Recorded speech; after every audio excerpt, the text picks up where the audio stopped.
Ketika telepon berdering di siang hari yang terik itu, saya sedang duduk di teras belakang rumah mewah kami di kawasan Elit Menteng, Jakarta Pusat, memandangi kolam renang yang airnya berkilau terkena sinar matahari sambil memegang foto pernikahan emas saya dan almarhum suami.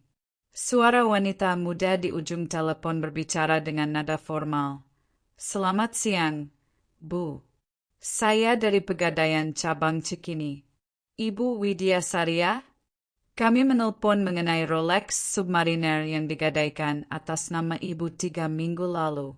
Masa tenggang sudah hampir habis. Apakah Ibu akan melunasi atau?"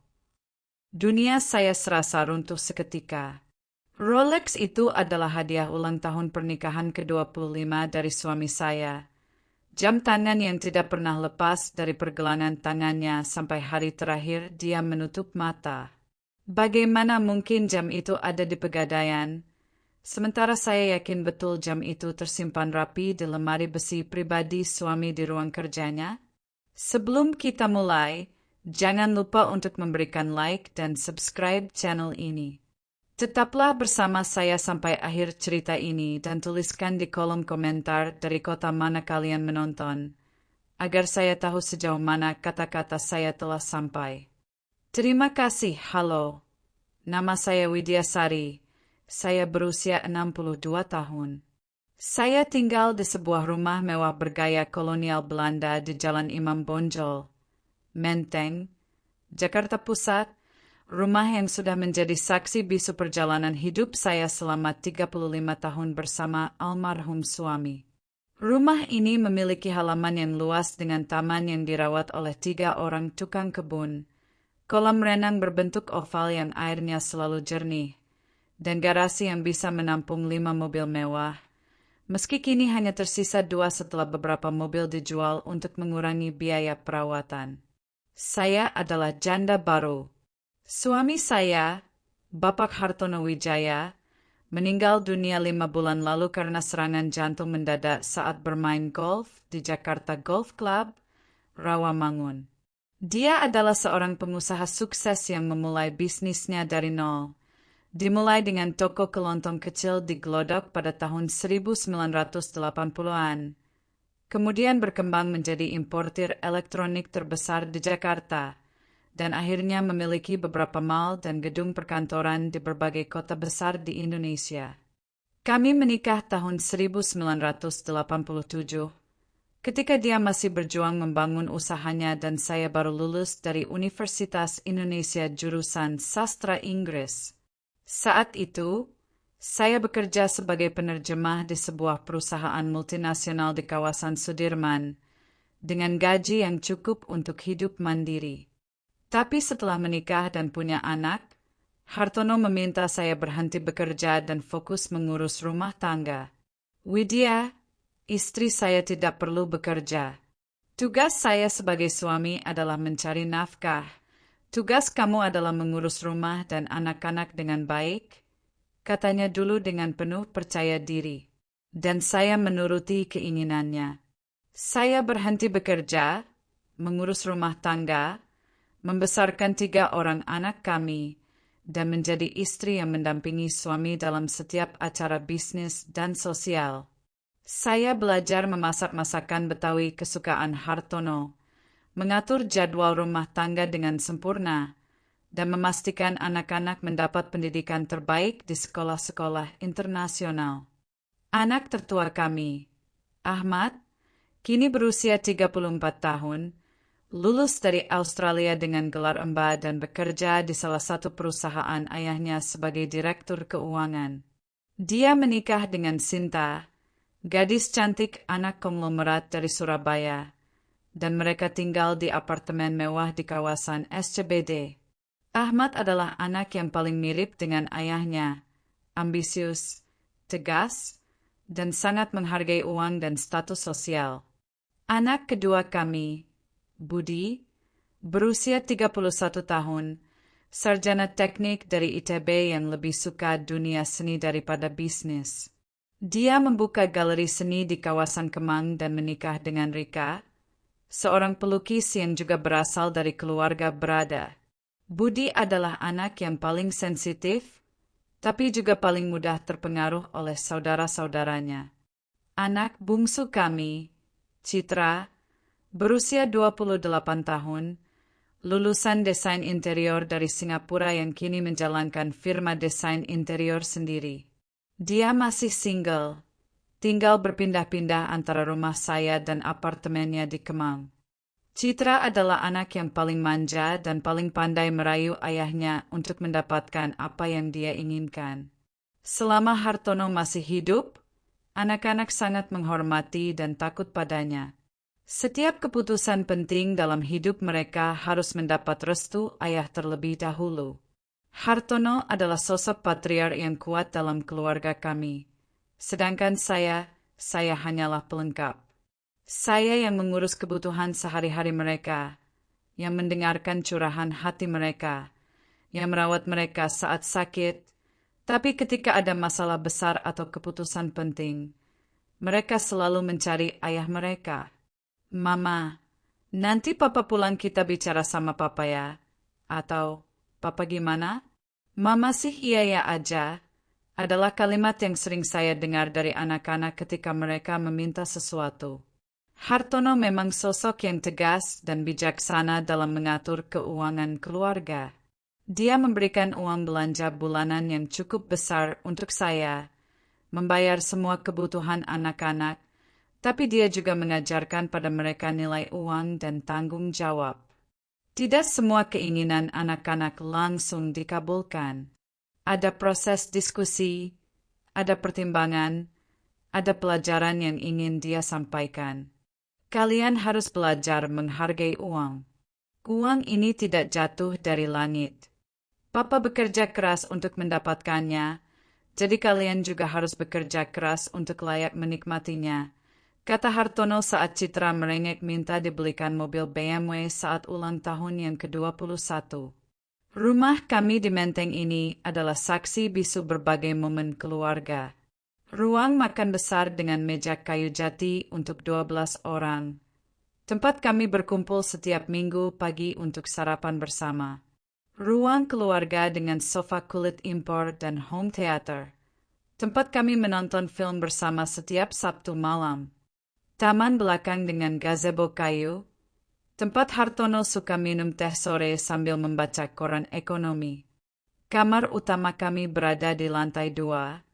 Menghadap ke taman depan yang rindang. Di dalam kamar itu ada walk-in closet besar yang dibagi 2. Setengah untuk pakaian saya, setengah untuk pakaian Hartono. Dan di sudut walk-in closet Hartono, ada lemari besi kecil tempat dia menyimpan jam tangan koleksinya, perhiasan, dan dokumen-dokumen penting. Hartono adalah kolektor jam tangan. Dia memiliki lebih dari 20 jam tangan mewah dari berbagai merek terkenal.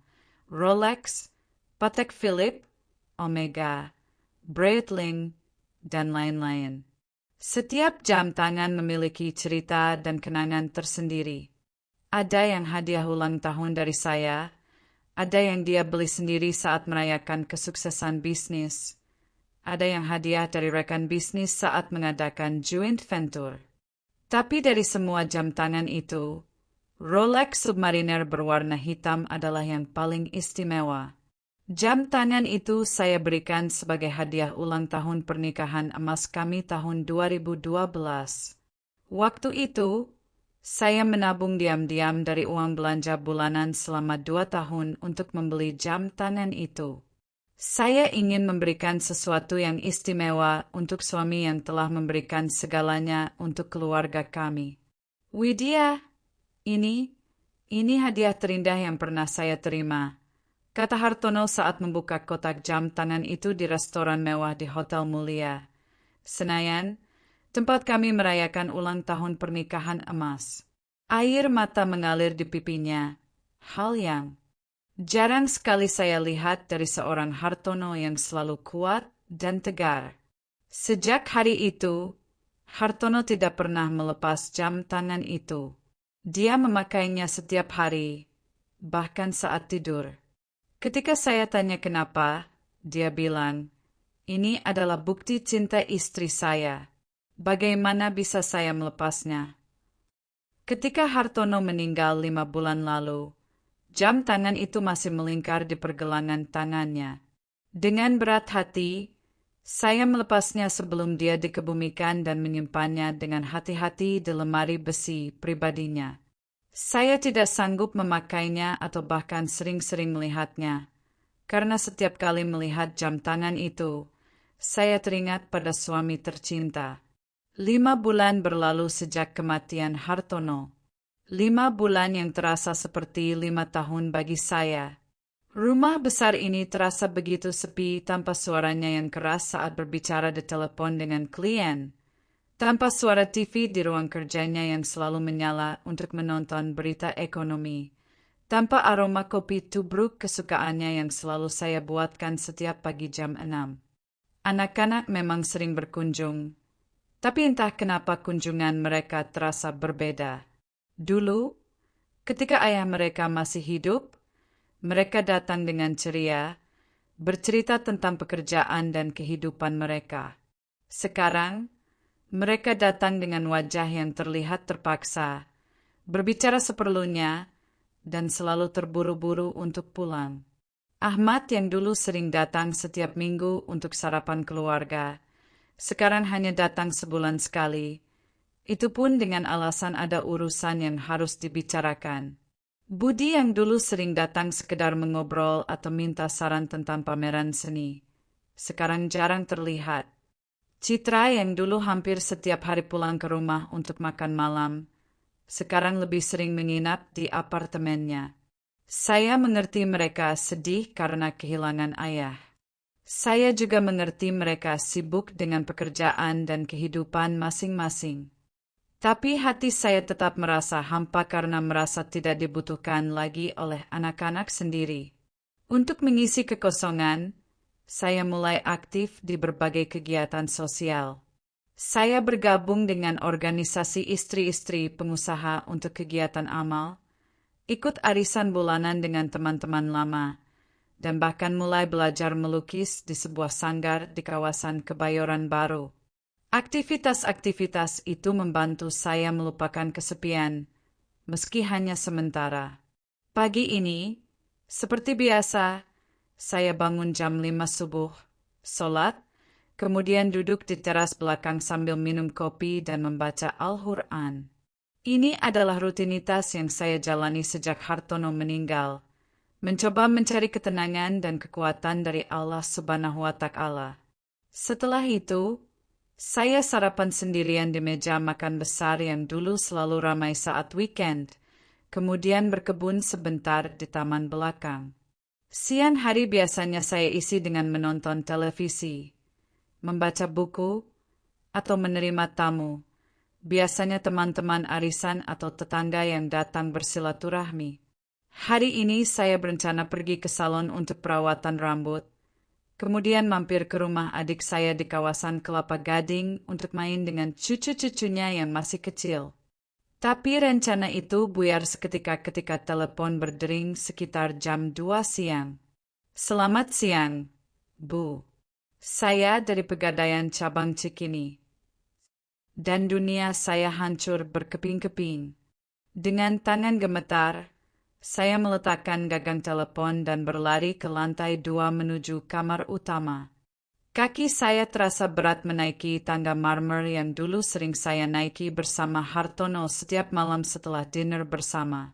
Jantung saya berdebar kencang ketika membuka pintu walk-in closet dan menuju ke sudut tempat lemari besi kecil Hartono berada. Dengan jari-jari yang bergetar, saya memutar kombinasi angka yang sama dengan tanggal pernikahan kami, 15 Juni 87. Lemari besi itu terbuka, dan yang saya lihat membuat lutut saya lemas. Kotak-kotak jam tangan yang biasanya tertata rapi kini kosong melompong. Rolex Submariner hitam itu tidak ada. Patek Philippe pemberian rekan bisnis dari Singapura juga hilang. Omega Seamaster yang dia beli saat kunjungan bisnis ke Swiss tahun 2010 juga tidak ada. Dari 23 jam tangan koleksi Hartono, hanya tersisa 7 jam tangan, itu pun yang nilainya paling rendah. Saya jatuh terduduk di lantai marmer dingin. Air mata mengalir deras membasahi pipi. Bagaimana mungkin jam tangan itu bisa hilang? Siapa yang berani mengambilnya? Dan yang terpenting, siapa yang tahu kombinasi lemari besi ini selain saya? Mari saya ceritakan tentang bagaimana indahnya hidup saya bersama Hartono sebelum tragedi ini terjadi. Hartono adalah pria yang datang ke hidup saya seperti pangeran di dongeng. Kami bertemu tahun 1985 di sebuah pameran dagang di Jakarta Convention Center, Senayan. Saat itu saya bekerja sebagai penerjemah bahasa Inggris untuk sebuah perusahaan teknologi asal Amerika yang sedang mencari distributor di Indonesia. Hartono datang ke booth kami dengan kemeja putih yang rapi, celana kain hitam, dan senyuman yang membuat hati saya berdebar. Permisi, Miss. Saya tertarik dengan produk yang Anda tawarkan. Boleh saya tahu lebih detail? Katanya dengan suara yang dalam dan percaya diri. Saat itu, Hartono masih memiliki toko elektronik kecil di Glodok dengan modal pas-pasan. Tapi ambisinya besar. Dia bermimpi suatu hari nanti akan menjadi importir elektronik terbesar di Indonesia. Dan mimpi itu terdengar begitu meyakinkan ketika keluar dari mulutnya. Kami mulai berhubungan sebagai rekan bisnis. Perusahaan tempat saya bekerja menunjuk Hartono sebagai salah satu distributor kecil di Jakarta. Setiap minggu dia datang ke kantor untuk melaporkan penjualan dan memesan stok baru. Dan setiap minggu, saya menunggu kedatangannya dengan perasaan dakdikduk yang aneh. Widya, mau makan siang sama saya? Ada restoran Padang enak di dekat sini. Ajaknya suatu hari setelah selesai rapat. Itulah makan siang pertama kami. Di sebuah rumah makan sederhana di kawasan Tanah Abang. Hartono bercerita tentang mimpi-mimpinya sambil menyuap nasi rendang dengan lahap. Matanya berbinar-binar ketika menjelaskan rencana bisnisnya. Bagaimana dia ingin membuka cabang di kota-kota besar lain. Bagaimana dia ingin membangun keluarga yang bahagia dan sejahtera. Widya, saya tidak bisa menawarkan kemewahan sekarang. Tapi saya janji, saya akan bekerja keras untuk memberikan kehidupan yang layak untuk istri dan anak-anak saya kelak. Katanya sambil menatap mata saya dengan serius. 6 bulan kemudian, dia melamar saya. Bukan dengan cincin berlian mahal atau di restoran mewah, tapi di teras rumah orang tua saya di Bekasi. Dengan cincin emas sederhana yang dia beli dari hasil keuntungan tokonya. Pak, Bu, saya ingin menikahi Widya. Saya berjanji akan membahagiakan putri Bapak dan Ibu. Katanya sambil sujud kepada orang tua saya. Pernikahan kami sederhana tapi penuh cinta. Digelar di masjid dekat rumah orang tua saya, dengan undangan sekitar 200 orang, kebanyakan keluarga dan teman-teman dekat. Hartono tampan dengan jas hitam sederhana. Saya mengenakan kebaya putih warisan nenek. Tidak ada hotel mewah atau gedung megah, tapi saya merasa seperti putri raja ketika dia mengucapkan ijab kabul. Bulan madu kami pun sederhana. 3 hari 2 malam di Bogor. Menginap di hotel kecil dengan pemandangan Gunung Salak. Tapi bagi saya, itu adalah 3 hari terindah dalam hidup saya. Hartono begitu perhatian, begitu lembut, begitu penuh cinta. Widya, terima kasih sudah mau menikah dengan pria seperti saya. Saya berjanji akan membuatmu bangga, katanya sambil memeluk saya di balkon hotel yang menghadap ke kebun teh. Dan dia menepati janjinya. 5 tahun pertama pernikahan kami memang tidak mudah. Kami tinggal di rumah kontrakan sederhana di kawasan Cempaka Putih. Hartono berangkat kerja jam 6 pagi dengan naik bus kota. Pulang malam hari dengan wajah lelah tapi selalu tersenyum ketika melihat saya. Saya masih bekerja sampai Ahmad lahir tahun 1989. Ketika Ahmad berusia 2 tahun, bisnis Hartono mulai berkembang. Dia berhasil mendapat kontrak eksklusif dengan beberapa produsen elektronik dari Jepang dan Korea. Omset tokonya meningkat berlipat ganda. Kami pindah ke rumah yang lebih besar di kawasan Menteng Dalam. Punya mobil pertama, Toyota Kijang bekas tahun 1988. Widya, lihat. Ini kunci mobil kita yang pertama, katanya sambil menyodorkan kunci mobil dengan gantungan bergambar Doraemon. Hadiah dari Ahmad yang waktu itu masih balita. Saya ingat betul bagaimana bahagianya Hartono saat pertama kali mengajak saya dan Ahmad jalan-jalan naik mobil sendiri ke Ancol. Ahmad yang masih kecil tertidur di kursi belakang, sementara saya dan Hartono menyanyikan lagu-lagu lawas sambil melihat matahari terbenam di pantai Karnaval. Tahun demi tahun, bisnis Hartono terus berkembang. Budi lahir tahun 1992. Citra tahun 1995. Kami pindah lagi ke rumah yang lebih besar di Jalan Imam Bonjol, Menteng, rumah yang kini menjadi saksi bisu kesedihan saya. Hartono adalah ayah yang luar biasa. Meski bisnisnya semakin besar dan dia semakin sibuk, dia tidak pernah melewatkan momen-momen penting anak-anak. Setiap ulang tahun, setiap wisuda, setiap pertandingan olahraga di sekolah, dia selalu hadir. Papa tidak boleh absen dari momen penting anak-anak. Uang bisa dicari kapan saja, tapi masa kecil mereka tidak akan terulang. Katanya ketika saya bilang dia tidak perlu datang ke pertandingan sepak bola Ahmad di sekolah. Dia juga ayah yang tegas dalam hal pendidikan dan moral. Ketika Ahmad berusia 15 tahun ketahuan menyontek saat ulangan, Hartono menghukumnya dengan tidak memberikan uang jajan selama sebulan dan menyuruhnya meminta maaf pada guru di depan seluruh kelas.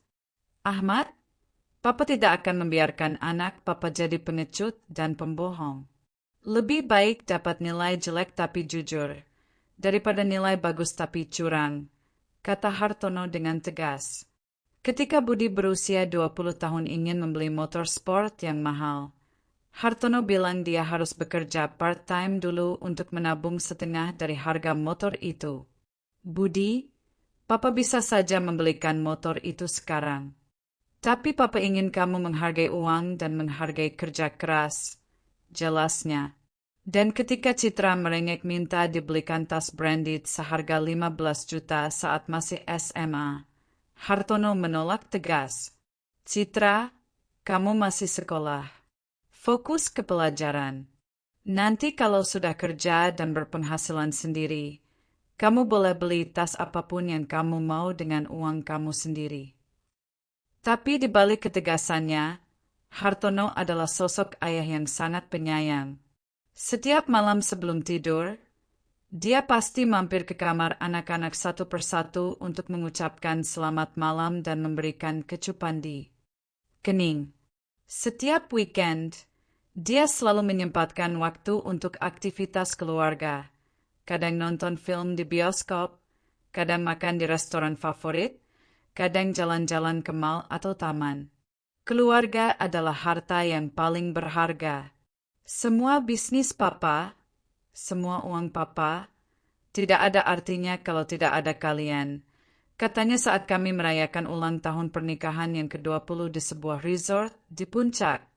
Bloco 3, tanda-tanda aneh setelah kematian Hartono meninggal pada hari Selasa pagi, 15 Januari 2024, saat bermain golf dengan rekan-rekan bisnisnya di Jakarta Golf Club, Rawamangun. Serangan jantung mendadak di hole ke-7. Dia sempat dibawa ke rumah sakit Premier Jatinegara, tapi nyawanya tidak tertolong. Dokter bilang, serangan jantungnya sangat masif, kemungkinan akibat stres dan kelelahan yang menumpuk bertahun-tahun.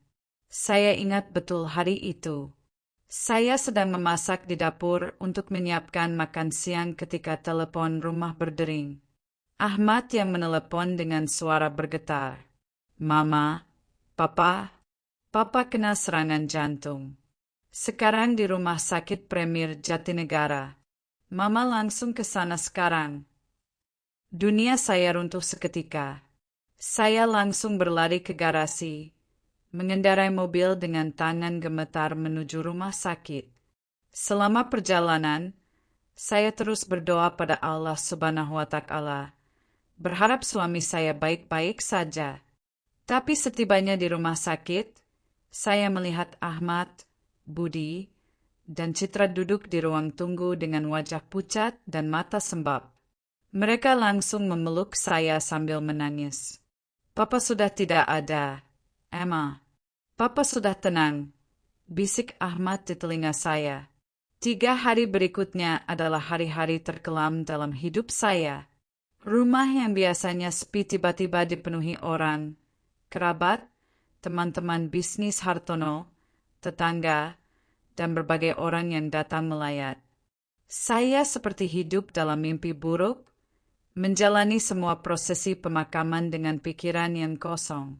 Hartono dimakamkan di San Diego Hills, Karawang, di kafling yang dia beli sendiri tahun 2015. Dia bilang waktu itu dia sudah mulai memikirkan masa depan dan ingin memastikan keluarganya tidak repot kalau dia meninggal. Setelah pemakaman, rumah kembali sepi. Ahmad, Budi, dan Citra kembali ke aktivitas masing-masing. Dan saya terdampar sendirian di rumah besar yang penuh kenangan. Minggu-minggu pertama setelah kematian Hartono adalah yang tersulit. Saya tidak bisa tidur di kamar utama karena setiap kali melihat kasur besar itu, saya teringat pada suami. Saya pindah tidur di kamar tamu di lantai bawah. Makan saya jadi tidak teratur, berat badan turun drastis. Saya sering menatap foto-foto pernikahan kami sambil menangis sampai tertidur di sofa. Tapi yang paling menyakitkan adalah rasa sepi yang luar biasa. Rumah yang dulu ramai dengan suara televisi Hartono, suara telepon bisnisnya, suara langkah kakinya yang berat di tangga, kini vertikalar sunyi. Hanya suara jam dinding dan sesekali suara pembantu yang membersihkan rumah. Anak-anak memang sering datang berkunjung, tapi seperti yang saya ceritakan tadi, kunjungan mereka terasa berbeda. Mereka datang dengan wajah sedih, berbicara seperlunya, dan selalu terburu-buru untuk pulang. Saya mengerti mereka juga berduka, tapi hati saya tetap merasa hampa. Yang mulai membuat saya curiga adalah perubahan sikap anak-anak sekitar 2 bulan setelah kematian ayah mereka. Ahmad, yang dulu jarang datang kecuali hari Minggu untuk sarapan keluarga, tiba-tiba sering mampir ke rumah dengan berbagai alasan. Kadang dia bilang ingin mengambil berkas-berkas bisnis ayahnya yang tersimpan di ruang kerja. Kadang dia bilang ingin mengecek kondisi rumah. Kadang dia bilang Sinta titip oleh-oleh untuk saya. Mama, Papa dulu nyimpan dokumen kontrak dengan PT Merdeka Elektronik di mana ya? Saya perlu untuk urusan di kantor. Tanyanya suatu hari sambil membongkar-bongkar lemari arsip di ruang kerja Hartono. Mama, sekalian saya cek-cek barang-barang Papa yang mungkin sudah tidak terpakai. Nanti bisa didonasikan ke yang membutuhkan. Katanya di lain hari sambil membuka-buka lemari pakaian Hartono. Budi juga mulai sering datang. Yang aneh karena dulu dia anak yang paling jarang pulang ke rumah. Alasannya selalu berkaitan dengan mengenang Papa atau membantu Mama. Budi mau lihat-lihat koleksi buku Papa. Siapa tahu ada yang cocok untuk referensi pameran seni Budi. Katanya sambil menelusuri rak-rak buku di perpustakaan pribadi Hartono. Sepertinya ada beberapa lukisan Papa yang perlu dirawat. Budi bisa bantu bawa ke galeri untuk diperbaiki. Katanya sambil mengamati lukisan-lukisan mahal koleksi Hartono. Citra bahkan lebih sering lagi datang ke rumah. Hampir setiap hari dia mampir dengan alasan yang berbeda-beda. Mama, Citra kangen suasana rumah. Apartemen rasanya sepi banget, katanya sambil peluk-pelukan dengan saya. Mama, Citra mau pinjam perhiasan mama yang jarang dipakai. Besok ada acara kantor, butuh yang elegan. Pintanya sambil membuka kotak perhiasan saya. Mama, Papa dulu suka pakai parfum apa sih? Citra mau beli yang sama buat kenang-kenangan.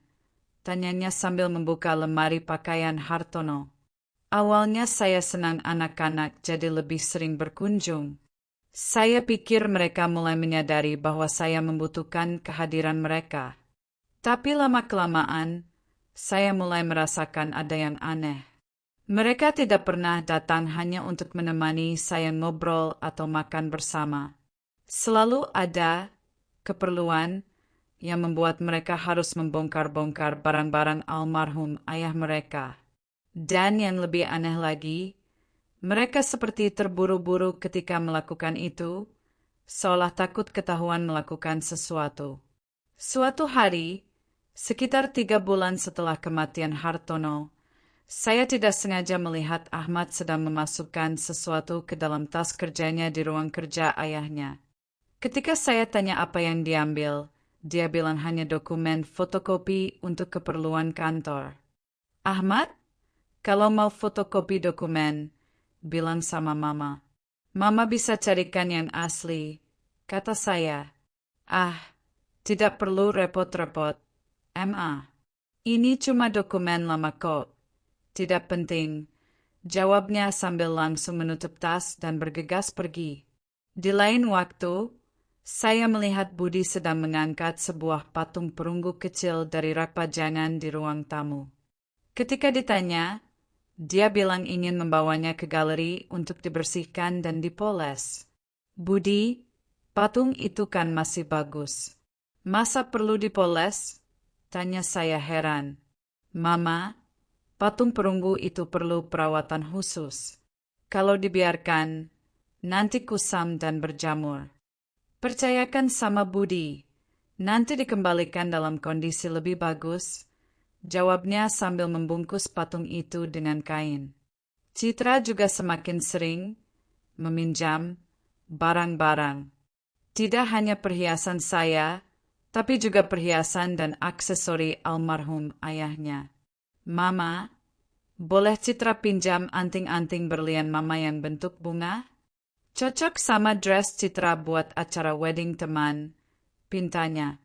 Mama, dasi papa yang warna biru navy bisa Citra pinjam?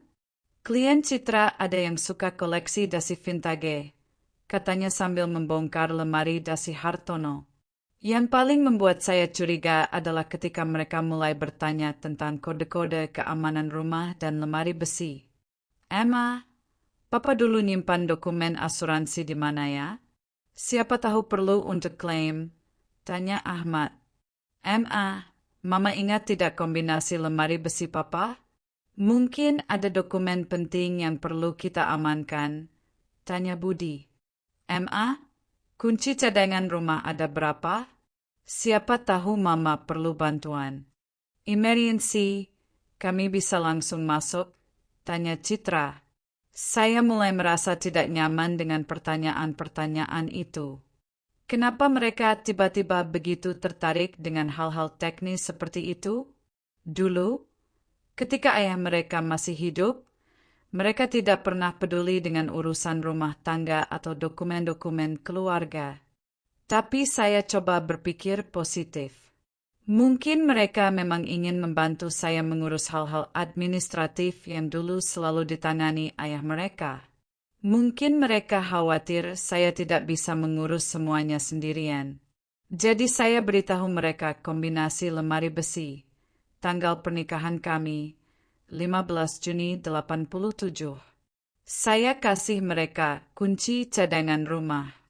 Saya biarkan mereka mengambil dokumen-dokumen yang mereka bilang perlu untuk urusan bisnis atau administrasi.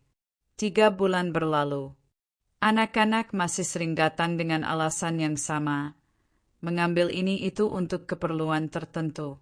Dan saya, dalam kesepian dan kedukaan yang mendalam, selalu mengizinkan.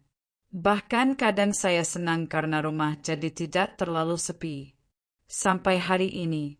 Sampai telepon dari pegadaian itu datang dan menghancurkan semua kepercayaan saya pada anak-anak sendiri. Dengan air mata yang masih mengalir, saya bangkit dari lantai walk-in closet dan kembali menelepon pegadaian. Jari-jari saya gemetar saat memutar nomor yang tadi menghubungi saya. Selamat siang, saya Widya Sari. Tadi Anda menelepon tentang Rolex yang digadaikan atas nama saya, kata saya dengan suara serak. Oh ya, Ibu Widya. Benar? Jam tangan Rolex Submariner hitam senilai 180 juta rupiah. Digadaikan tanggal 28 April lalu dengan pinjaman 120 juta. Masa tenggang sampai besok, tanggal 28 Juli. Apakah Ibu akan melunasi? 28 April. Saya ingat betul tanggal itu. Ahmad datang ke rumah pagi-pagi sekali, sekitar jam 7, dengan alasan ingin sarapan bareng seperti dulu. Dia bilang kangen suasana keluarga saat papa masih hidup. Saya yang senang anak datang berkunjung langsung memasak nasi uduk dan telur balado kesukaannya. Bu, bisa saya lihat dokumen gadainya? Saya ingin memastikan beberapa hal. Pinta saya. Maaf, Bu. Untuk melihat dokumen asli, Ibu harus datang langsung ke kantor kami dengan membawa KTP. Tapi saya bisa bacakan data-datanya. Nama pemohon Widya Sari. Alamat Jalan Imam Bonjol nomor 45. Menteng. Alamat saya benar. Tapi saya yakin tidak pernah ke pegadaian itu. Permisi. Bisakah saya tahu siapa yang datang waktu itu? Apakah perempuan atau laki-laki? Sebentar ya, Bu. Saya cek. Kini ada catatan yang datang laki-laki berusia sekitar 30-an, membawa KTP atas nama Ibu Widya Sari dan surat kuasa bermaterai. Ahmad. Pasti Ahmad yang melakukannya. Dia yang punya akses ke semua dokumen keluarga karena dia yang membantu saya mengurus berbagai administrasi setelah papa meninggal. Bu, saya akan datang besok untuk melunasi. Tapi saya butuh semua dokumen yang digunakan waktu itu, termasuk surat kuasanya, kata saya dengan suara bergetar menahan amarah. Setelah menutup telepon, saya langsung menelepon Ahmad. Teleponnya tidak diangkat. Saya coba lagi, masih tidak diangkat. Akhirnya saya kirim pesan WhatsApp. Ahmad, Mama perlu bicara dengan kamu sekarang juga. Datang ke rumah sekarang. Sambil menunggu Ahmad datang, saya kembali memeriksa lemari besi Hartono dengan lebih teliti. Dan yang saya temukan membuat hati saya semakin hancur. Tidak hanya jam tangan yang hilang, beberapa perhiasan emas juga tidak ada di tempatnya. Kalung emas bermata berlian yang Hartono berikan saat ulang tahun saya yang ke-50, hilang. Gelang emas putih dengan ukiran nama kami yang dia beli saat honeymoon ke Bali, hilang. Cincin emas dengan batu permata merah yang dia berikan saat Ahmad lahir, hilang. Saya membuka kotak perhiasan saya sendiri. Beberapa item juga hilang. Anting berlian berbentuk bunga yang dipinjam, citra bulan lalu tidak pernah dikembalikan. Kalung mutiara yang dipinjam, untuk acara kantor juga tidak ada. Bros berlian antik pemberian mertua saya, hilang. Dengan kaki gemetar, saya turun ke lantai bawah dan memeriksa barang-barang lain. Patung perunggu kecil yang dibawa Budi untuk dibersihkan tidak pernah kembali. Vas kristal antik dari lemari pajangan hilang. Lukisan kecil karya pelukis terkenal yang ada di ruang kerja Hartono tidak ada di tempatnya. Saya jatuh terduduk di sofa ruang tamu, menangis sejadi-jadinya. Anak-anak kandung saya sendiri telah merampok rumah mereka sendiri. Mereka telah mencuri kenang-kenangan indah dari ayah yang sangat mereka cintai dan hormati. Pukul 4 sore, Ahmad akhirnya datang.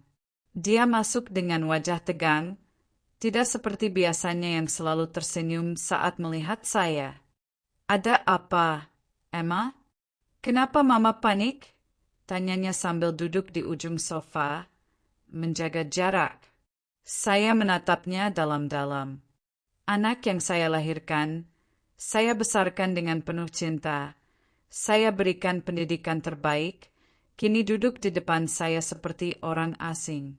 Ahmad, tadi siang Pegadaian Cikini menelepon. Tentang Rolex papa yang kamu gadaikan atas nama Mama, kata saya dengan suara datar. Wajah Ahmad langsung pucat. Matanya bergerak gelisah, mencari-cari alasan.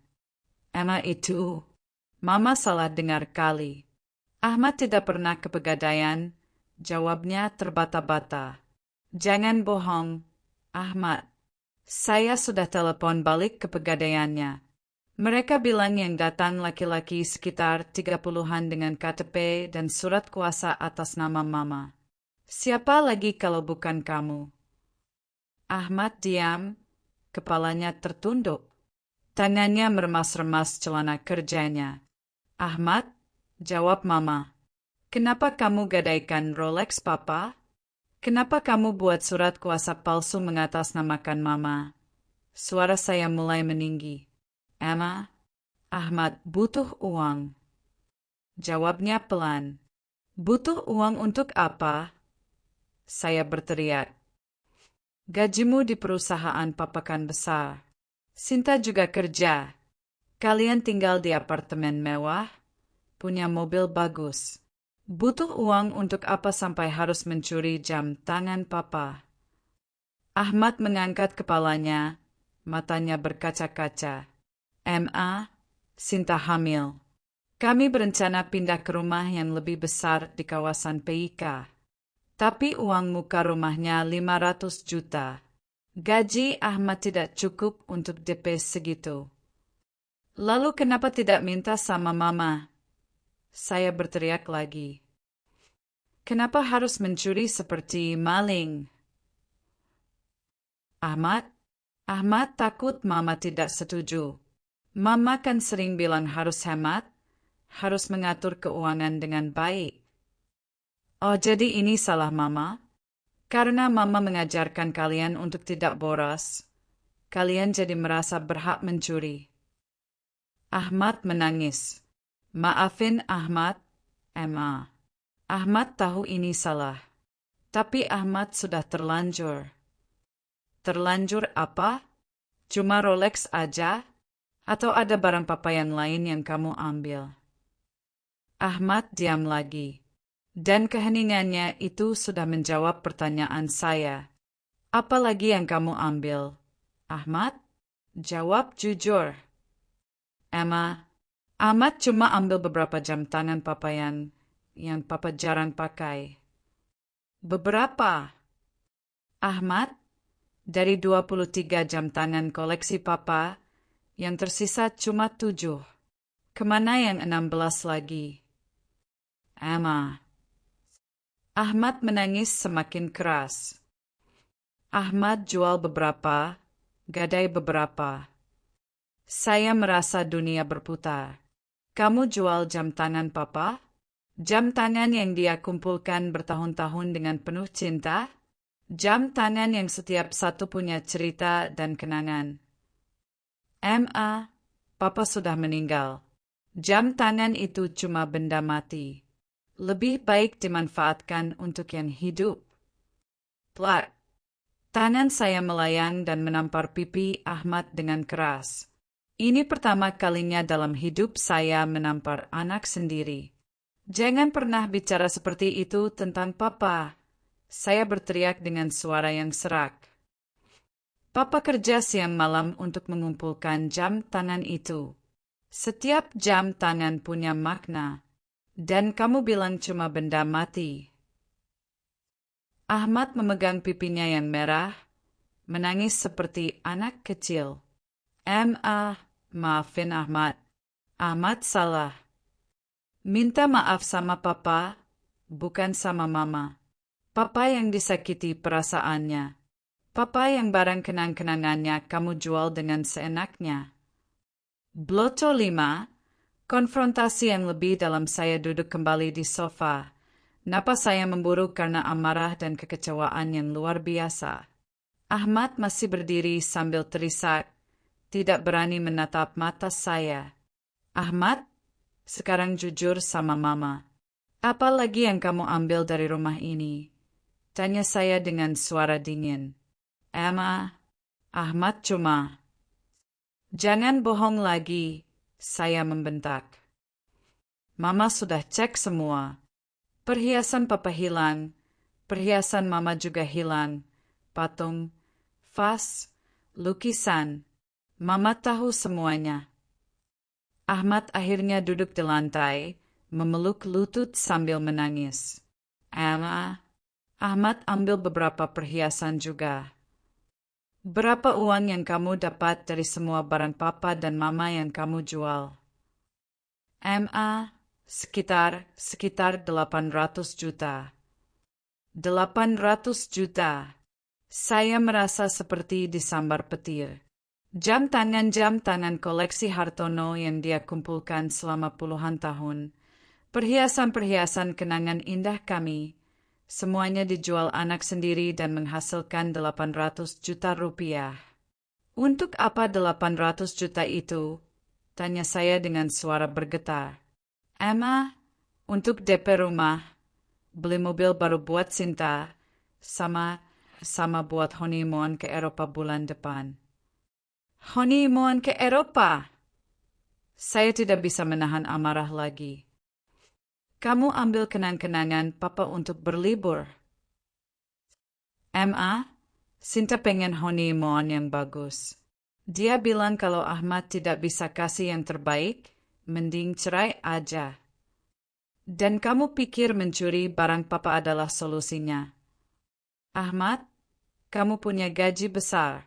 Kalau mau honeymoon, ya nabung. Kalau mau rumah bagus, ya kredit seperti orang normal. Kenapa harus mencuri? Ahmad tahu ini salah, tapi Ahmad sudah terlanjur janji sama Sinta. Kalau Ahmad batal, Sinta marah. Saya menatap Ahmad dengan perasaan campur aduk antara marah, kecewa, dan sedih. Ini bukan Ahmad yang saya kenal. Ahmad yang dulu selalu menghormati ayahnya, yang selalu meminta izin sebelum mengambil sesuatu, yang selalu jujur dan bertanggung jawab.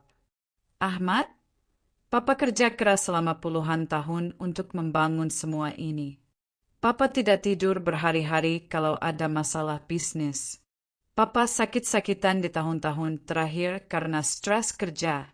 Semua itu dia lakukan untuk keluarga, untuk kalian. Dan sekarang papa baru meninggal 5 bulan. Kamu sudah berani menjual kenang-kenangannya untuk foya-foya. Ahmad menangis semakin keras. Ahmad tahu Ahmad salah. Tapi Ahmad sudah pakai uangnya. Ahmad tidak bisa kembalikan barang-barangnya. Kemana uangnya? Udah dipakai DP rumah 500 juta.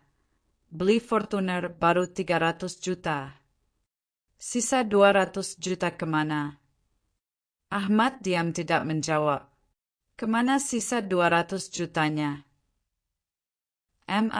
Buat bayar utang Sinta. Utang apa? Sinta suka belanja online. Dia punya utang kartu kredit 150 juta. Terus dia pinjam uang sama rentenir 50 juta buat buka usaha online yang gagal. Saya tidak percaya dengan apa yang saya dengar. Menantu saya ternyata punya utang sebesar itu. Dan suami saya yang sudah meninggal yang harus menanggung konsekuensinya melalui barang-barang kenang-kenangannya yang dijual. Ahmad, kamu tahu tidak betapa papa menyayang koleksi jam tangannya? Papa cerita ke Mama kalau setiap jam tangan itu punya makna. Ada yang dia beli saat perusahaan pertama kali untung besar. Ada yang hadiah dari Mama. Ada yang hadiah dari klien saat berhasil closing kontrak besar. Emma, Papa selalu bilang, suatu hari nanti jam tangan itu akan dia wariskan ke kamu, Budi, dan Citra. Biar kalian ingat terus perjuangan Papa. Biar kalian bangga sama Papa yang bisa membangun kerajaan bisnis dari nol. Ahmad menangis semakin keras. Emma, Ahmad menyesal. Ahmad benar-benar menyesal. Menyesal karena ketahuan atau menyesal karena sadar salah? Emma, Ahmad menyesal karena sadar Ahmad udah ngecewain Papa. Saya diam sejenak, mencoba menenangkan hati yang bergolak. Ahmad, sekarang jujur lagi. Budi dan Citra tahu tidak tentang apa yang kamu lakukan. Ahmad mengangkat kepalanya, menatap saya dengan mata sembab. Emma, jujur, Ahmad. Emma, mereka juga. Hati saya seperti ditusuk pisau. Mereka juga apa? Mereka juga ambil beberapa barang Papa dan Mama. Apa? Budi ambil beberapa lukisan Papa buat dijual ke kolektor. Citra ambil perhiasan Mama buat dijual online. Saya berdiri dengan tubuh gemetar. Ketiga anak kandung saya, yang saya lahirkan dan besarkan dengan segenap cinta, telah bersekongkol merampok rumah sendiri. Kalian berencana bareng? Kalian diskusi untuk mencuri barang Papa dan Mama. Emma, bukan gitu. Awalnya Ahmad aja yang butuh uang urgent.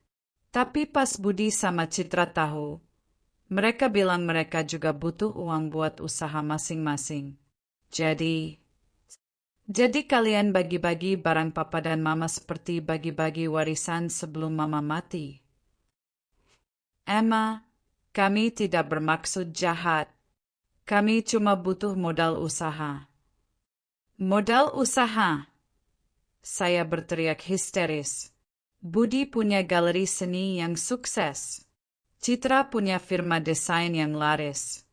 Kalian tidak kekurangan uang. Kalian cuma serakah. Ahmad tidak bisa menjawab. Dia hanya menangis sambil menggeleng-gelengkan kepala. Ahmad, sekarang kamu telepon Budi dan Citra. Suruh mereka datang ke sini sekarang juga. Mama mau bicara sama kalian bertiga. Emma, sekarang. Dengan tangan gemetar, Ahmad mengeluarkan handphonenya dan menelepon Budi dan Citra.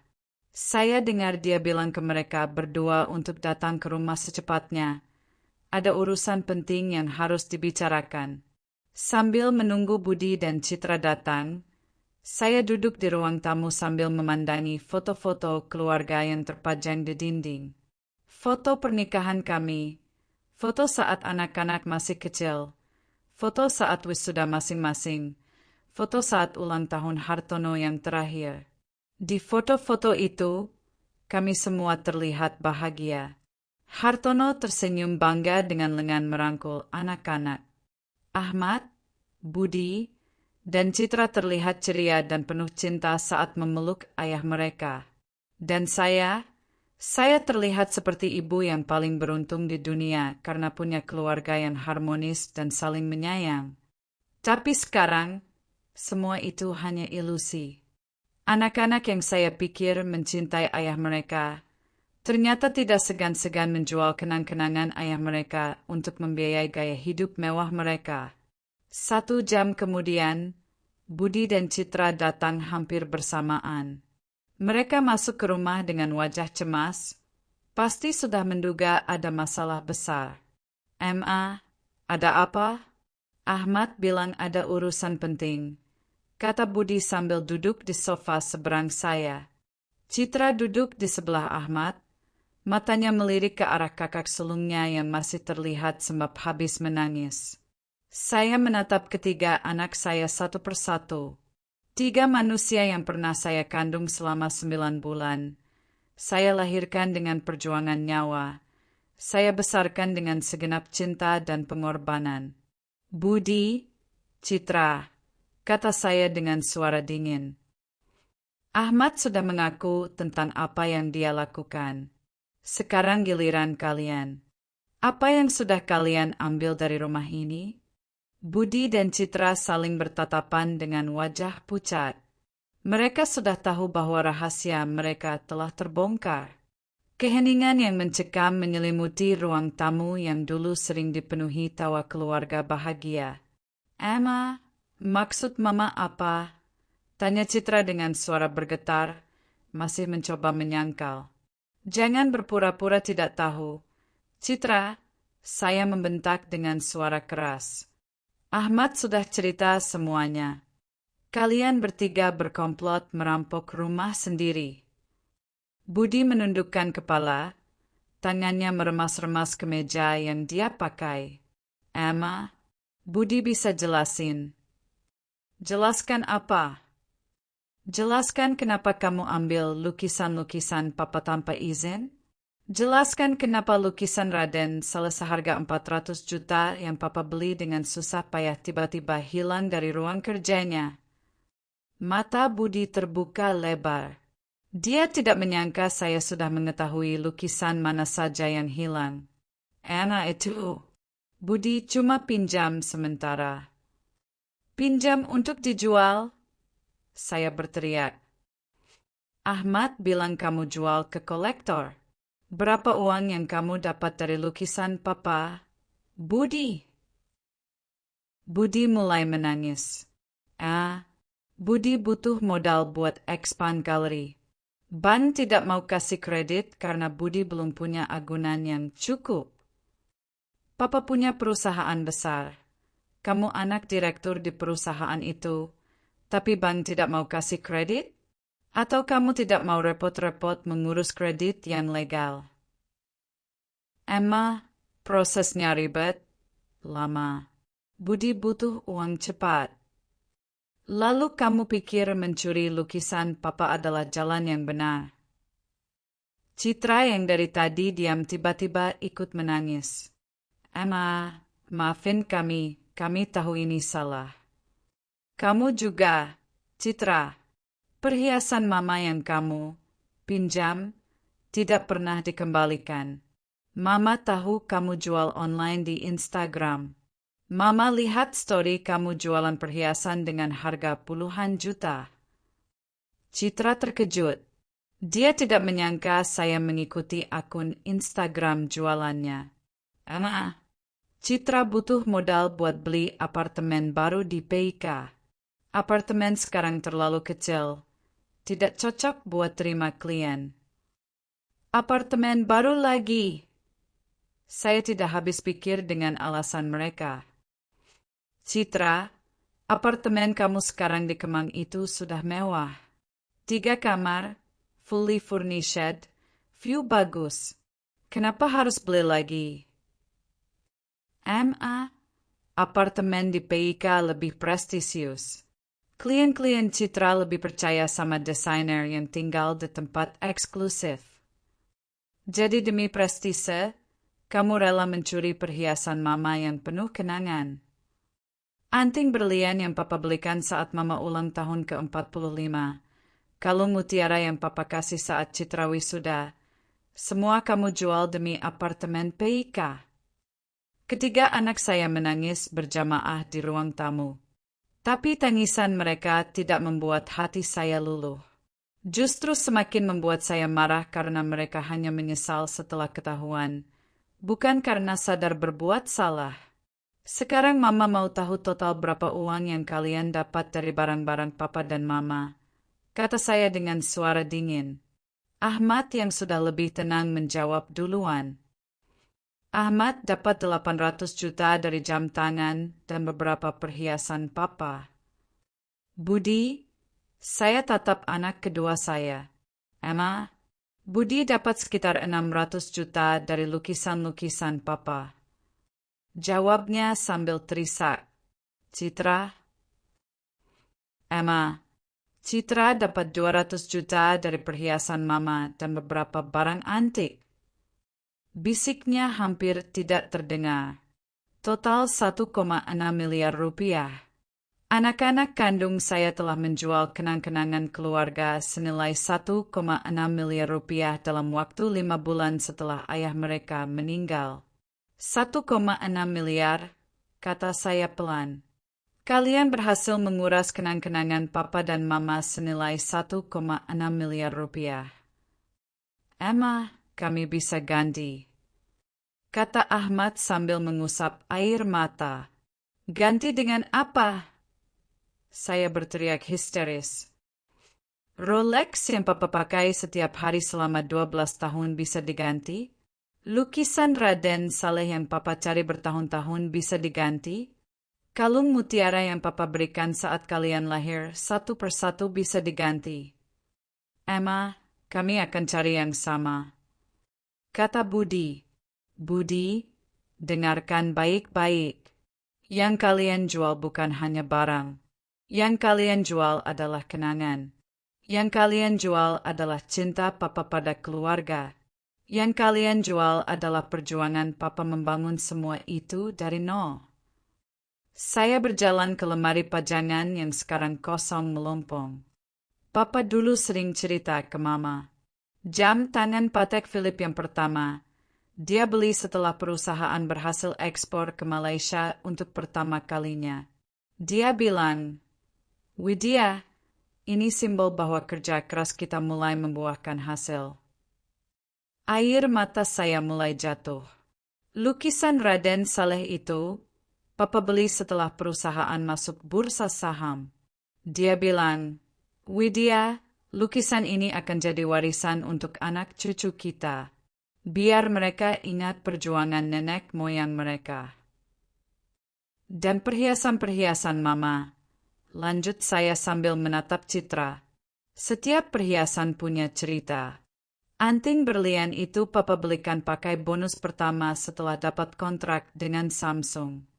Kalung mutiara itu Papa belikan setelah Ahmad lulus kuliah dengan nilai terbaik. Bros antik itu warisan dari nenek kalian yang Papa rawat sampai beliau meninggal. Ketiga anak saya menangis semakin keras, tapi saya belum selesai. Kalian tahu tidak betapa Papa bangga dengan koleksi-koleksinya? Setiap ada tamu, Papa selalu pamerkan dengan mata berbina. Papa cerita tentang perjuangan di balik setiap barang. Papa selalu bilang, ini semua untuk anak-anak saya. Suatu hari mereka akan mewarisi semua ini dan bangga dengan ayah mereka. Emma, kami tidak tahu Papa memikirkan seperti itu. Bisik Ahmad. Kalian tidak tahu karena kalian tidak pernah peduli. Saya berteriak sampai suara saya serak. Selama Papa hidup, kalian cuma peduli sama uang jajan, uang sekolah, uang kuliah, uang kawin, uang beli mobil. Kalian tidak pernah mau tahu bagaimana Papa berjuang mendapatkan semua itu. Emma, Budi mencoba memegang tangan saya, tapi saya tepis. Jangan sentuh Mama. Tangan kalian sudah kotor karena mencuri barang Papa. Bloco 7, keputusan yang mengubah segalanya. Saya duduk kembali di sofa. Napas saya memburu karena amarah yang memuncak. Ketiga anak saya masih menangis, tapi saya sudah tidak peduli lagi dengan air mata mereka. Sekarang Mama mau bertanya satu hal, kata saya dengan suara yang sudah lelah. Kalian masih ingat tidak apa yang Papa bilang saat dia sakit di rumah sakit minggu terakhir sebelum meninggal? Ahmad, Budi, dan Citra saling bertatapan, mencoba mengingat. Papa bilang, lanjut saya, Papa tidak takut mati. Yang Papa takutkan adalah kalau anak-anak Papa tidak bisa menjaga keluarga setelah Papa pergi. Papa bilang, Widya, kamu harus jaga anak-anak kita. Jangan sampai mereka jadi orang yang serakah dan melupakan nilai-nilai yang kita ajarkan. Air mata saya jatuh lagi. Papa juga bilang, anak-anak kita baik-baik. Mereka akan jaga kamu, akan menghargai perjuangan Papa, akan menjadi orang yang berguna untuk masyarakat. Emma. Ketiga anak saya menangis semakin keras. Papa meninggal dengan tenang karena percaya kalian akan menjaga Mama dan menghormati kenangan-kenangan Papa. Tapi kalian apa? Belum sampai 6 bulan Papa meninggal, kalian sudah berkomplot merampok rumah sendiri. Saya berdiri dan berjalan ke foto pernikahan emas kami yang terpajang di dinding. Papa, maafkan Mama. Mama gagal mendidik anak-anak kita. Mama gagal menjaga amanah Papa. Mama, jangan bilang begitu. Ahmad berteriak sambil berlutut di depan saya. Mama tidak salah. Kami yang salah. Kami yang tidak tahu diri. Budi, Citra, kalian mau bilang apa ke Papa kalau ketemu di akhirat nanti? Kalian mau bilang, Pak, kami sudah jual semua kenang-kenangan Papa buat beli rumah mewah dan apartemen PIK. Budi dan Citra ikut berlutut di depan saya. Ma, maafin kami benar-benar menyesal. Kami akan kembalikan semuanya. Kembalikan dengan apa? Saya berteriak lagi. Uang kalian sudah dipakai. DP rumah, beli mobil, bayar utang, beli apartemen. Mau kembalikan dengan apa? Ma, kami akan jual balik semuanya. Kami akan hidup sederhana. Kata Citra sambil memeluk kaki saya. Sudah terlambat, Citra. Barang-barang itu sudah dijual ke berbagai orang. Rolex Papa sudah digadai. Lukisan Papa sudah dibeli kolektor. Perhiasan Mama sudah dijual online. Semuanya sudah tersebar kemana-mana. Saya melepaskan pelukan Citra dan berjalan ke ruang kerja Hartono. Mereka bertiga mengikuti saya sambil masih terisak. Di ruang kerja, saya membuka lemari arsip dan mengeluarkan map tebal berisi dokumen-dokumen penting. Kalian lihat ini, kata saya sambil menunjukkan dokumen. Ini surat wasiat Papa. Papa sudah siapkan ini 2 tahun sebelum meninggal. Mata ketiga anak saya terbuka lebar. Dalam wasiat ini, Papa bagi semua harta warisan untuk kalian bertiga dan Mama. Perusahaan, properti, deposito, saham, semua sudah ditentukan pembagiannya. Saya membuka halaman terakhir surat wasiat. Ahmad dapat 30% saham perusahaan dan 2 properti komersial di Jakarta. Budi dapat 25% saham perusahaan dan 1 properti di Surabaya. Citra dapat 20% saham perusahaan dan 1 properti di Bandung. Mama dapat sisanya. Emma. Ahmad berbisik. Total nilai warisan kalian masing-masing sekitar 15 miliar untuk Ahmad, 12 miliar untuk Budi, 10 miliar untuk Citra. Ketiga anak saya terpana. Mereka tidak pernah tahu Papa mereka sudah menyiapkan warisan sebesar itu. Tapi kalian tidak sabar menunggu proses legal warisan selesai. Kalian tidak mau tunggu Juni 12 bulan untuk pembagian resmi. Kalian lebih memilih mencuri kenang-kenangan Papa untuk dapat uang cepat. Saya menutup map dokumen itu dengan kasar. Papa selalu bilang ke Mama, Widya, kalau anak-anak kita ternyata cuma menganggap Papa sebagai mesin ATM, lebih baik harta Papa disumbangkan ke yayasan anak yatim. Ma, tidak jangan. Ahmad panik. Mama sudah putuskan. Besok Mama akan ke notaris untuk mengubah surat wasiat Papa. Ma, tidak. Mama jangan lakukan itu. Ketiga anak saya berteriak bersamaan. Ahmad, saham perusahaan yang seharusnya kamu dapat akan Mama sumbangkan ke Yayasan Pendidikan Anak Miskin. Budi, properti yang seharusnya kamu dapat akan Mama jadikan rumah singgah untuk anak jalanan. Citra, saham yang seharusnya kamu dapat akan Mama wakafkan untuk pembangunan masjid di daerah terpencil. Ma, jangan. Kami berjanji tidak akan ulangi lagi. Mereka bertiga berlutut dan memeluk kaki saya. Sudah terlambat. Kalian sudah mengkhianati kepercayaan Papa dan Mama. Kalian sudah membuktikan bahwa kalian tidak layak menjadi pewaris perjuangan Papa. Saya menepis tangan mereka dan berjalan keluar dari ruang kerja. Mama akan beri kalian waktu sampai akhir bulan ini untuk pindah dari rumah-rumah yang kalian beli dengan hasil menjual barang Papa. Mama akan beri kalian uang secukupnya untuk hidup sederhana. Tapi jangan harap kalian akan dapat warisan seperti yang Papa rencanakan. Emma, kami anak kandung Mama. Kami darah daging Mama. Tangis Citra. Saya berhenti melangkah dan menoleh ke mereka. Kalian memang anak kandung Mama. Tapi kalian sudah tidak layak disebut anak dari Hartono Wijaya. Papa yang kerja siang malam, yang sakit-sakitan demi keluarga, yang menyimpan setiap sen dengan susah payah, tidak pantas punya anak yang serakah seperti kalian. Ma, berikan kami kesempatan kedua, kami akan buktikan kami bisa berubah. Pinta Ahmad. Kesempatan kedua, saya tertawa pahit. Ahmad, kamu direktur keuangan perusahaan Papa. Gaji kamu 50 juta sebulan. Istri kamu juga kerja dengan gaji 30 juta sebulan. Total penghasilan kalian 80 juta sebulan. Kenapa masih harus mencuri? Budi, galeri seni kamu untung bersih 20-30 juta sebulan. Istri kamu juga punya penghasilan dari melukis.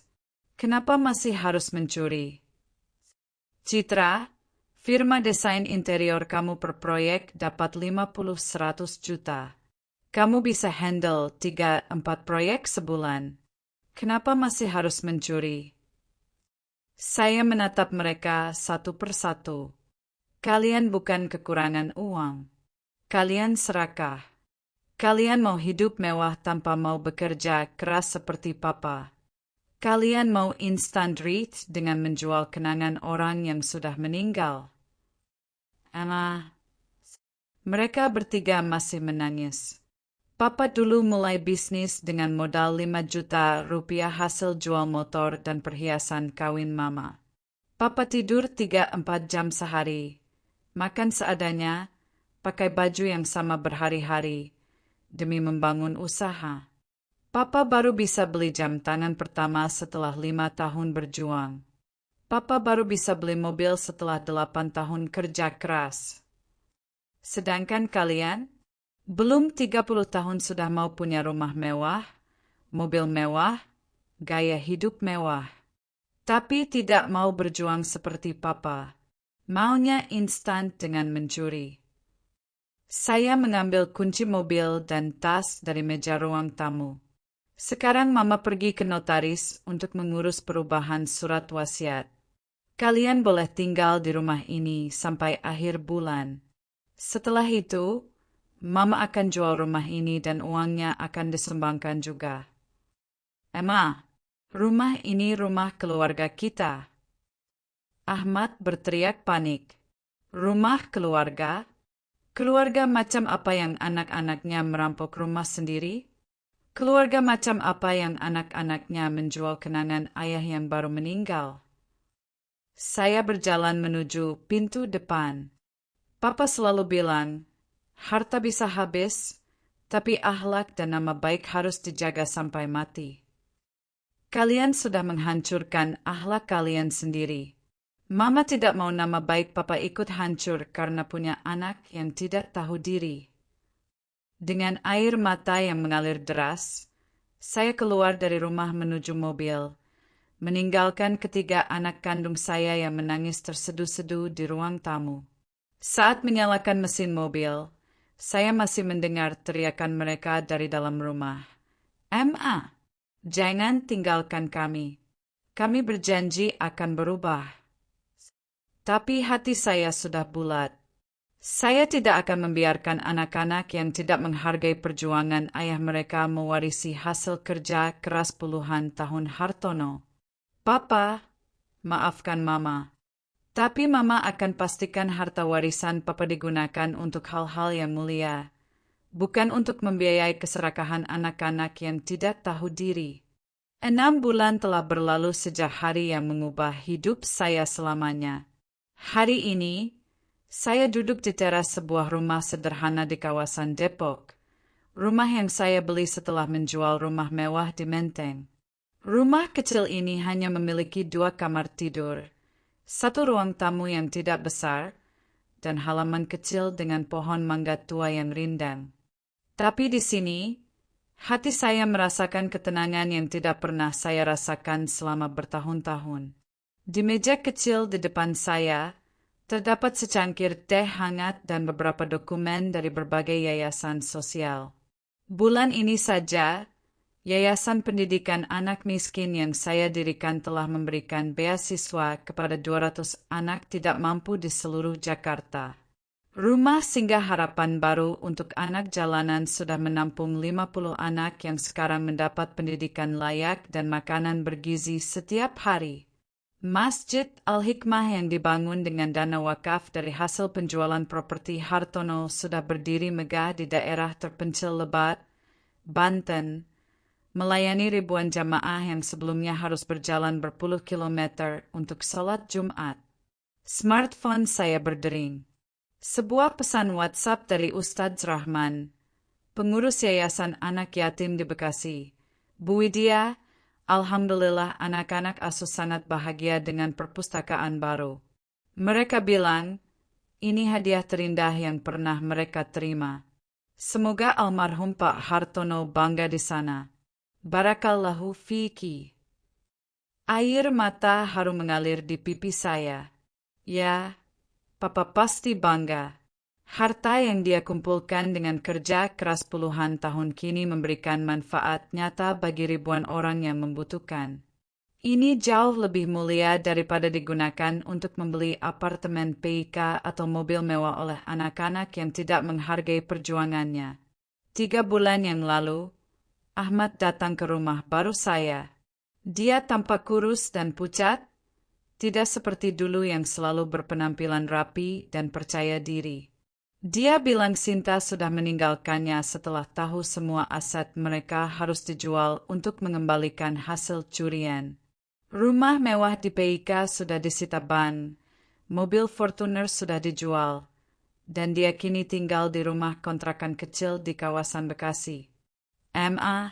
Ahmad sudah kehilangan segalanya. Sinta pergi bawa anak dalam kandungannya. Kerja Ahmad juga sudah dipecat dari perusahaan Papa karena kasus pencurian ini. Ahmad sekarang cuma bisa kerja jadi sales motor di dealer kecil dengan gaji 3 juta sebulan, katanya sambil menangis di ruang tamu rumah sederhana saya. Saya menatapnya dengan hati yang masih sakit, tapi sudah tidak ada amarah. "Ahmad, itulah konsekuensi dari perbuatan kamu.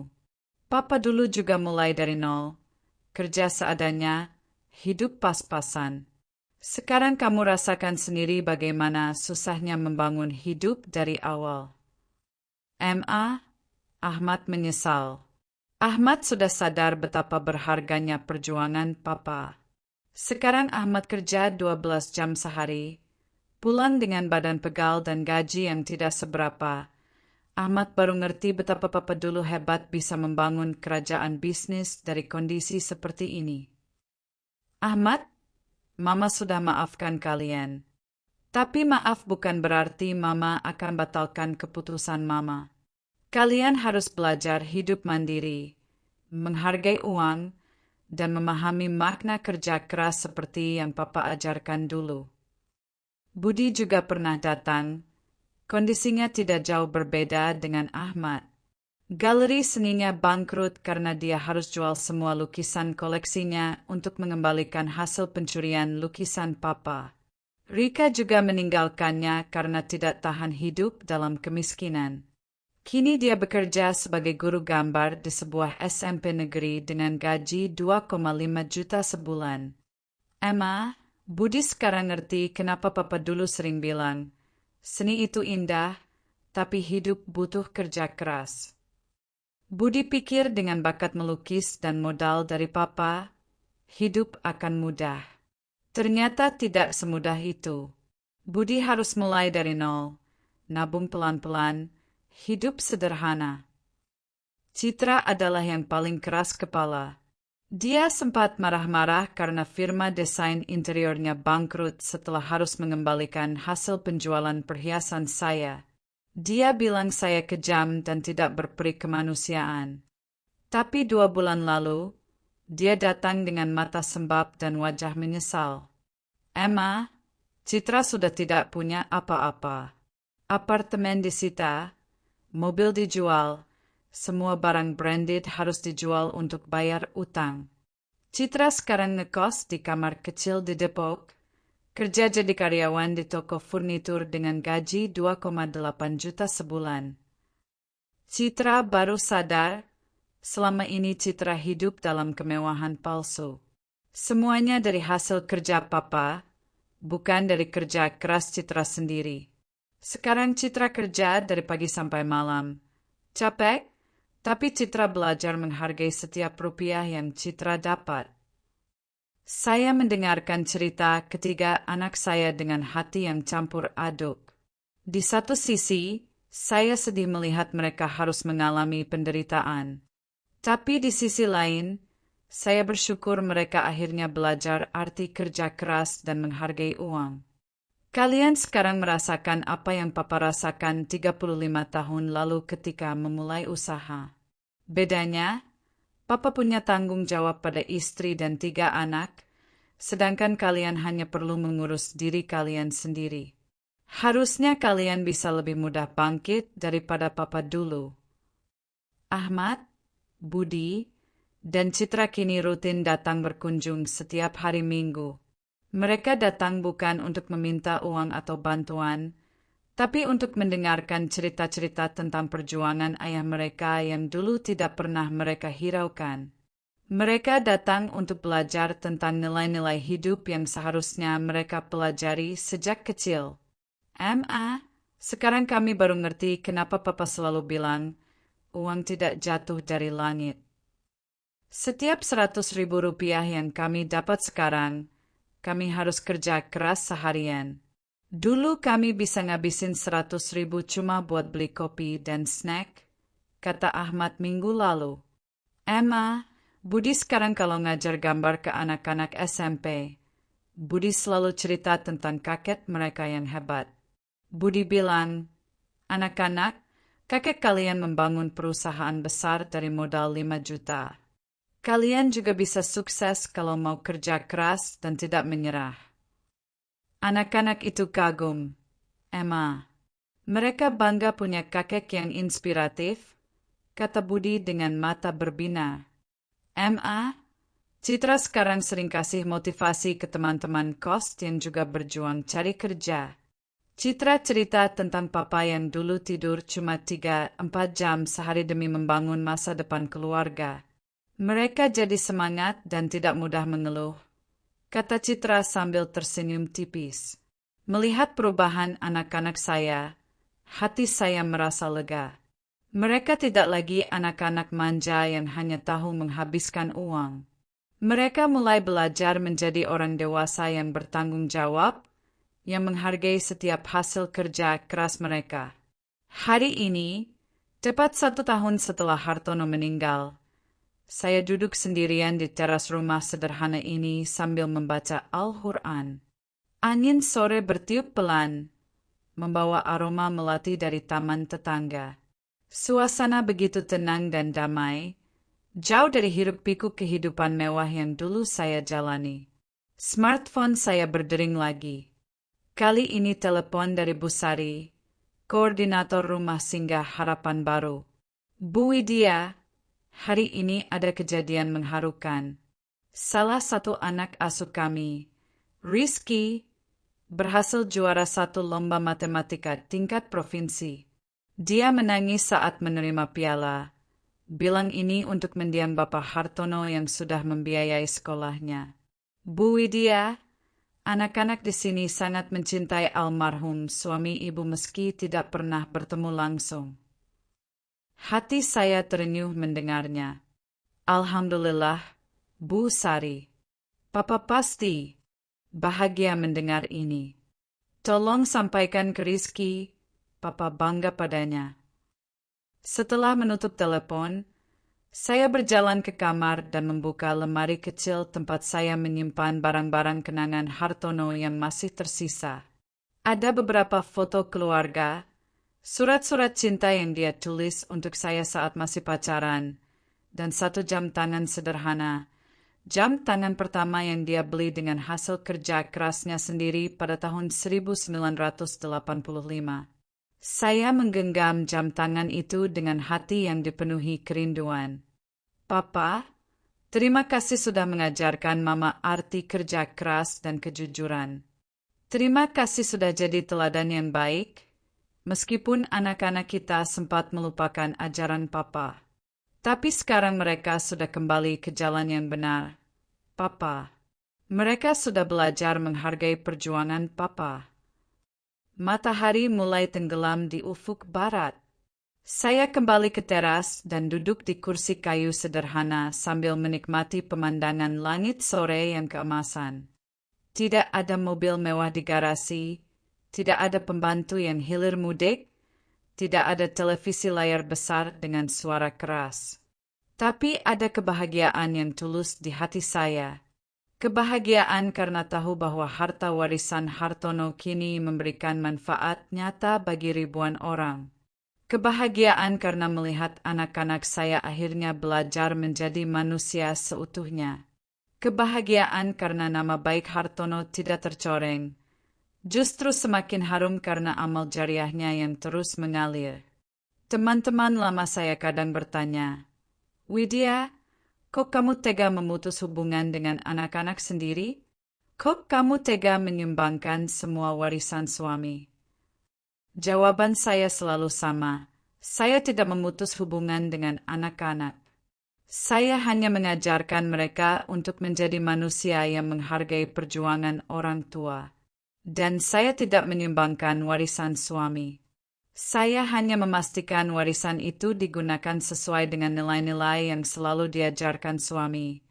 Untuk kebaikan sesama, bukan untuk kemewahan duniawi. Minggu depan, Ahmad akan menikah lagi dengan seorang guru SD yang dia kenal di lingkungan pekerjaannya. Gadis sederhana yang mencintai Ahmad apa adanya, bukan karena hartanya. Mereka akan menikah dengan sederhana, di masjid kampung, dengan undangan terbatas. Ahmad bilang, dia sudah belajar bahwa kebahagiaan sejati bukan dari kemewahan, tapi dari keikhlasan dan rasa syukur. Budi juga sudah mulai membuka galeri kecil lagi. Kali ini dengan modal hasil tabungannya sendiri dan bantuan kredit mikro. Dia tidak lagi bermimpi jadi galeri paling mewah di Jakarta, tapi galeri yang bisa memberikan ruang ekspresi bagi seniman-seniman muda yang tidak mampu. Budi sekarang ngerti, seni yang paling indah adalah seni yang bisa menyentuh hati orang banyak. Bukan seni yang mahal tapi hanya bisa dinikmati orang kaya, katanya. Citra mulai membangun firma desain interior lagi. Fokus pada desain untuk rumah-rumah sederhana dengan budget terbatas. Dia ingin membuktikan bahwa rumah sederhana pun bisa cantik dan nyaman dengan desain yang tepat. Citra sekarang happy bantu keluarga-keluarga muda yang mau punya rumah impian tapi budgetnya terbatas.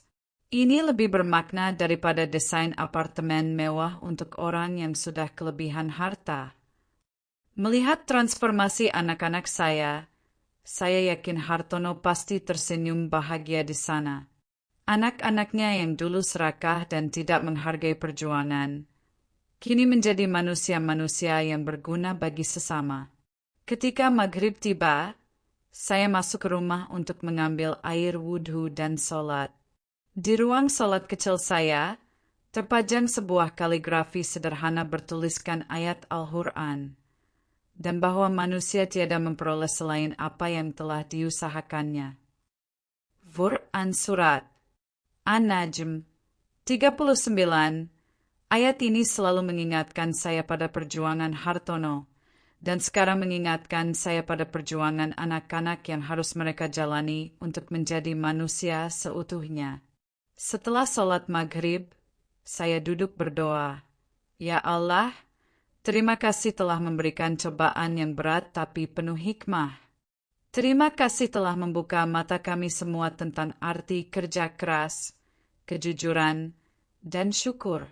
Semoga almarhum Hartono tenang di sisi MU, dan semoga anak-anak kami terus menjadi manusia yang bermanfaat bagi sesama. Amin.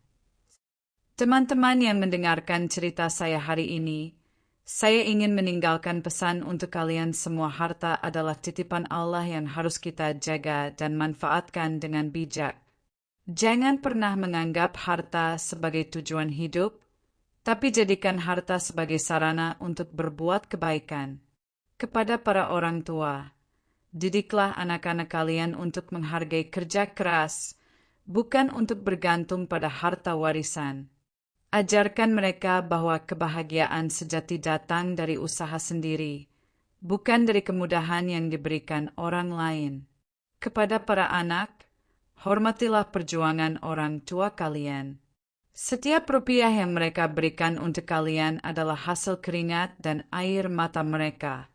Jangan pernah menganggap remeh pengorbanan mereka, apalagi sampai mengkhianati kepercayaan mereka. Kepada kita semua, ingatlah bahwa hidup di dunia ini hanya sementara. Yang kekal adalah amal kebaikan kita. Lebih baik hidup sederhana tapi bermanfaat bagi sesama, daripada hidup mewah tapi menjadi beban bagi orang lain. Dan yang terpenting, jangan pernah mengorbankan akhlak dan nilai-nilai luhur demi materi. Karena ketika harta habis, yang tersisa hanya nama baik dan amal perbuatan kita. Semoga cerita saya hari ini bisa menjadi pelajaran berharga untuk kita semua.